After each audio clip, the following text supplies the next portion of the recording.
Last week, Pope Benedict reached out to a group of traditionalists in the Catholic Church, and a few days later, the Vatican found itself in the middle of a controversy with the world's Jews. How did it happen, and what were they thinking? I'm John Thavis with Cindy Wooden from the Rome Catholic News Service Rome Bureau, and we're going to talk about those questions today. First, a recap of the events. On January 21st, Pope Benedict lifted the excommunications of 4 bishops who belonged to the ultra-traditionalist Society of St. Pius X. Now, the bishops had been ordained in 1988 against papal orders by the late Archbishop Marcel Lefebvre. The Vatican has been in talks with the group since then, trying to work out a reconciliation. The lifting of the excommunications was seen as a major step toward full communion. But something happened, something unexpected happened. 3 days before the Vatican released the Pope's decree, one of the 4, Bishop Richard Williamson, gave an interview in which he said the Holocaust was exaggerated and that no Jews had died in the Nazi gas chambers. That led people to think perhaps the Vatican was rehabilitating a Holocaust denier. We're going to look at 3 questions today. First, who is this Bishop Williamson, and why should anyone care what he's saying? Second, shouldn't the Vatican have seen this coming? And third, what's the Vatican going to do now to repair the damage? Question number 1, Bishop Williamson, who was relatively unknown a week ago, is now a household name. Cindy Wooden, who's been following this story for CNS in Rome, explain to us why his remarks were so offensive. Well, I think there are really 3 reasons. The first is that what he has said is simply preposterous.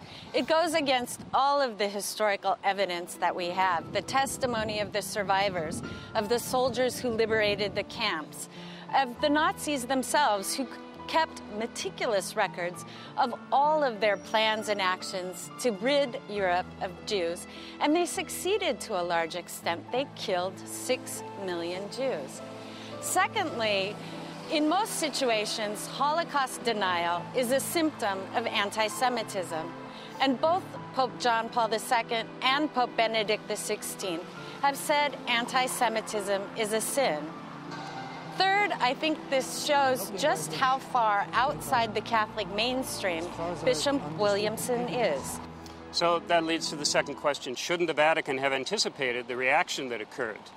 Well, 2 things should be pointed out. First, Pope Benedict signed this decree the very day that a Swedish television network aired Bishop Williamson's interview. So the Vatican said in a statement, no, the Pope did not know that the bishop had made these comments.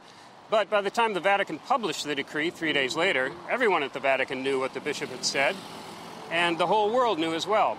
Now, I was in the Vatican press office that morning when Father Federico Lombardi, the Vatican spokesman, came in to try to explain to reporters what the Vatican was doing and what the Pope really intended. Reporters aggressively questioned him. They said, doesn't the Vatican understand this is going to seriously damage the Church's relationship with the Jews? Father Lombardi first acknowledged and said quite clearly that the Vatican did not share Bishop Williamson's statements or opinions about the Holocaust. But he said that the Vatican treats this as a separate issue from excommunication. And I think that is the dominant view inside the Vatican. They see excommunication and the lifting of excommunication as an issue that regards a bishop's status in the Church and canon law, but not something that has to do with their personal opinions on political or historical issues. Most people at the Vatican, they consider Bishop Williamson a minor character and tended to dismiss his interview. Certainly the world's media did not, and I think this actually leads us to our third question. How does the Vatican repair some of the damage here? Right.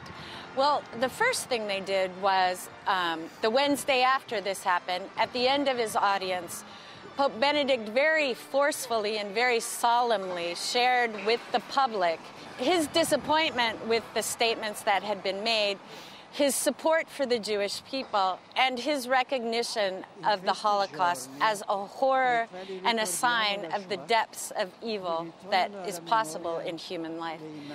And the statements have been continuing.